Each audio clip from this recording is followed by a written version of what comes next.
2년 6개월, 12시간, 8시간, 97점, 10회도, 행정학 남진호 강사님.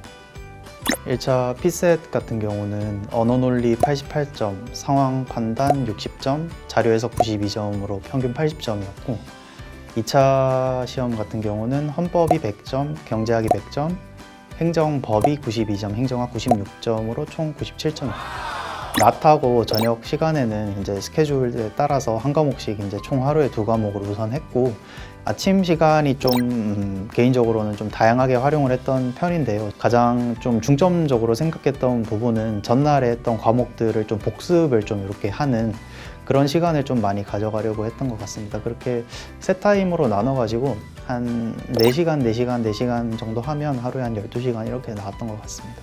모의고사가 제일 도움이 많이 됐던 것 같습니다. 제공되고 있는 모의고사 같은 경우에는 매년 3회분이 제공이 되고 있고 올해, 작년 뭐 이렇게 과거 문제까지도 쭉 이렇게 풀어볼 수 있었다는 점이 저는 개인적으로 되게 좋았던 것 같습니다. 이론 강의를 듣고 그 다음에 뭐 심화를 듣는다든지 그 다음에 문제 푸는 걸로 넘어갔을 때 좀 자연스럽게 이렇게 회독이 될 수 있었다라는 점이 저는 제일 좋았던 것 같습니다. 저는 심화 이론이 가장 도움이 많이 됐던 것 같습니다. 특히 막판에 이제 시험 앞두고 그 심화 이론들을 조금 돌려보면서 실제 어떻게 문제 나오는지 좀 감을 잡는 데도 좀 도움을 받았던 것 같습니다. 개인적으로 제일 좋았던 거는 이제 단원별 문제풀이였는데요. 단원별 문제풀이 그 문제집 같은 경우가 아무래도 비슷한 내용을 좀 이렇게 모아놨다 보니까 저는 개인적으로 정리하기가 우선 용이했고 나중에 이렇게 되돌아보는 것도 좀 용이했던 것 같습니다. 네, 헌법 우선 김중현 강사님 같은 경우에는 헌법이 우선 굉장히 방대한 그런 과목이다 보니까 어떤 부분을 중점적으로 컴팩트하게 가져갈 것인지가 좀 중요한 그런 과목이라고 생각을 합니다. 근데 강사님을 보면 이렇게 강의를 하실 때라든지 강의의 개수 그리고 책도 굉장히 저는 좀 압축적으로 컴팩트하게 잘 가져가셨다고 생각을 해요. 그리고 남진호 강사님 같은 경우는 객관식 문제이고 사지선다라는 점을 가장 잘 이렇게 인지를 시켜주시면서 그렇다면 그 문제를 어떻게 풀 것인가에 대한 부분을 굉장히 잘 알려주신다고 저는 생각을 하고 있습니다. 문제 유형을 나름대로 유형을 나누어서 설명을 해주시기도 하고요.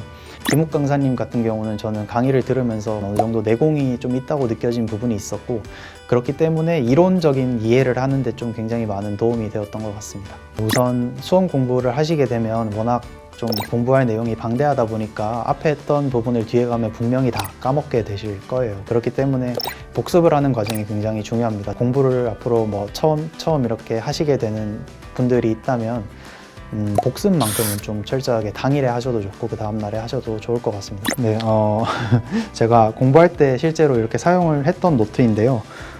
이거 같은 경우는 이제 제가 판례 정리나 이렇게 각종 내용 정리로 이렇게 활용을 했던 헌법 노트이고 별도로 이렇게 만들어서 활용을 한 이유는 복습을 하는 데 있어서 좀 이렇게 별도로 쓰는 공부를 하는 게 굉장히 좀 필요하다라고 생각을 해서 저 같은 경우는 이렇게 별도로 노트를 만들어서 했는데 이 방법은 좀 맞는 분이 좀 활용하셨으면 좋겠습니다. 정말 실제로 뒤가 없으니까 뒤가 없다라는 마음가짐으로 처음에 수험을 이제 시작했을 때 그 마음을 다시 되새기면서 좀 열심히 하시면 좋은 결과가 있을 것 같습니다. 에듀윌은 합격이다.